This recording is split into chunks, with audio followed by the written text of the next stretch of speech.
Hey SnapFlash fam! Today we're zooming in on a story that's shaking up the media world in Botswana. The Botswana Editors Forum is raising the alarm on rising political hostility toward journalists, and there's growing concern over press freedom under the leadership of BNF President Duma Boko. What's going on, and why does it matter to every democracy-loving citizen? Let's break it down. Did you know that Botswana, once praised for its democratic values, is now facing growing tensions between political leaders and the press? From verbal attacks to bold denials of credible reporting, press freedom is in the spotlight.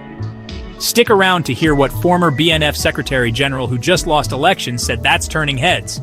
Before we dive deeper into this developing story, don't forget to hit that subscribe button and tap the notification bell so you never miss a SnapFlash update. Let's get into it. The Botswana Editors Forum, BEF, has issued a firm statement condemning increasing hostility toward journalists, especially during the recent Botswana National Front, BNF Congress, in Palapai. Some BNF members allegedly hurled verbal abuse at reporters, sparking fears for journalist safety and a free press. BNF President Duma Boko has in the past discredited the work of the media in different forums.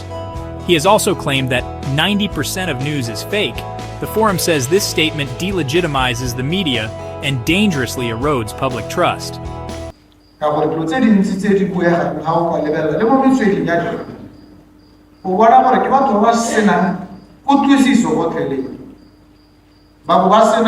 Information. About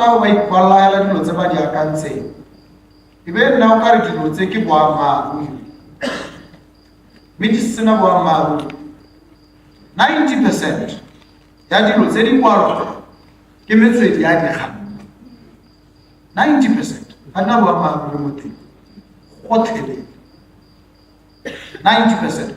Condemning is an indictment on the media, on their professionalism, on their ethical integrity, on their roles and functions of reporting accurately, timelessly, and fairly. Once seen as a champion of free speech, Boko is now being accused of undermining press independence. The Editors Forum pointed to a contradiction. Boko previously dismissed stories about cabinet tensions, only to later confirm them himself in a public briefing. The message from BEF is clear. Journalists are not enemies of the state. They're watchdogs for the public and pillars of democracy. In a notable contrast, the former BNF Secretary General had nothing but praise for the media in his farewell statement. After losing in the recent party congress, he thanked journalists for giving him the platform to express and clarify party positions. He described journalists as crucial to democracy, applauding their objectivity, professionalism, and role in holding leaders accountable. His heartfelt goodbye was a reminder that mutual respect between politicians and the press is still possible. Earlier this year, during World Press Freedom Day, Angela Quintal, Africa Director for the Committee to Protect Journalists, didn't mince words. Speaking in Gaborone, she challenged the government to go beyond words and make the Media Reform Task Force inclusive and truly independent. She also directly criticized Boko's 90% fake news remark, calling it an attack on journalist professionalism and integrity. Botswana has a valuable opportunity to join other African nations in reforming the laws to ensure journalism is not criminalized and that journalists' privacy is protected. But while there is hope and the sense of a new dawn, there are also those who have cautioned against complacency and called for increased vigilance, reminding us how easily progress can be reversed when those in power begin to feel the pressure and burden of office. Now, having spent a week in Zambia prior to this trip, I can confirm that many Zambian journalists have experienced this firsthand, and there is a sense of deep betrayal.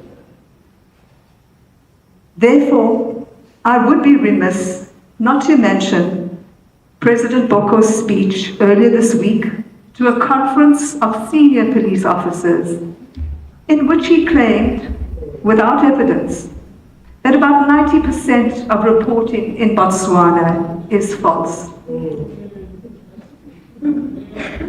there were other concerning remarks, accompanied by applause from the gathered senior police officers. That, ladies and gentlemen, gave me pause.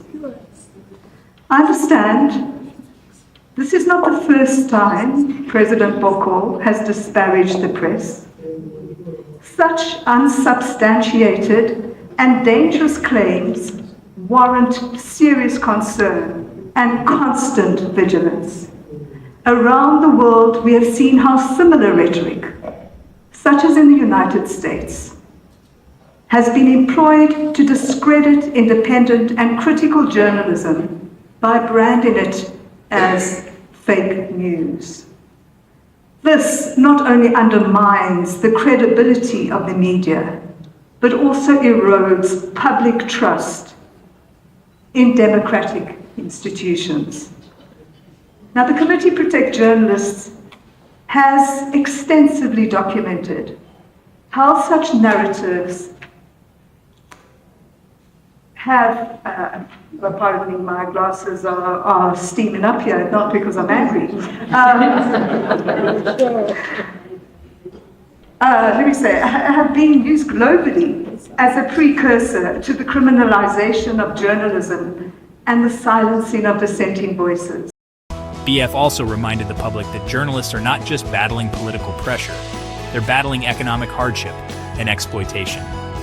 With Botswana facing tough times, many journalists are underpaid, overworked, and operating without proper protections.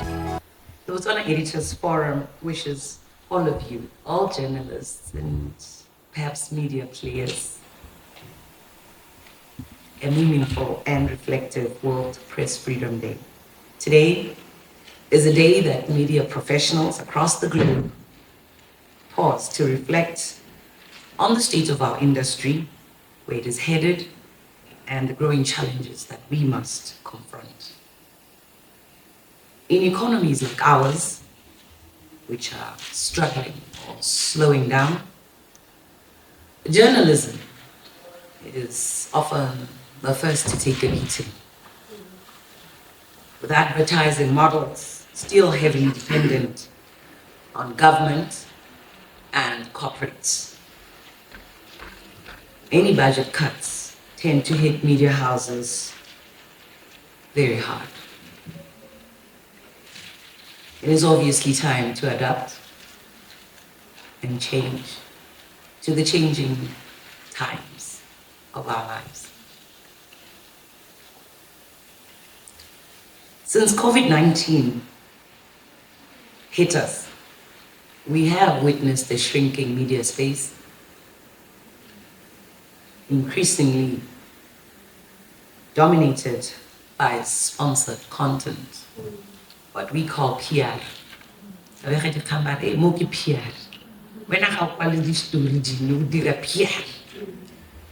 What they mean is we are increasingly leaning towards less investigative journalism because it is more expensive, but it is very critical for democracy.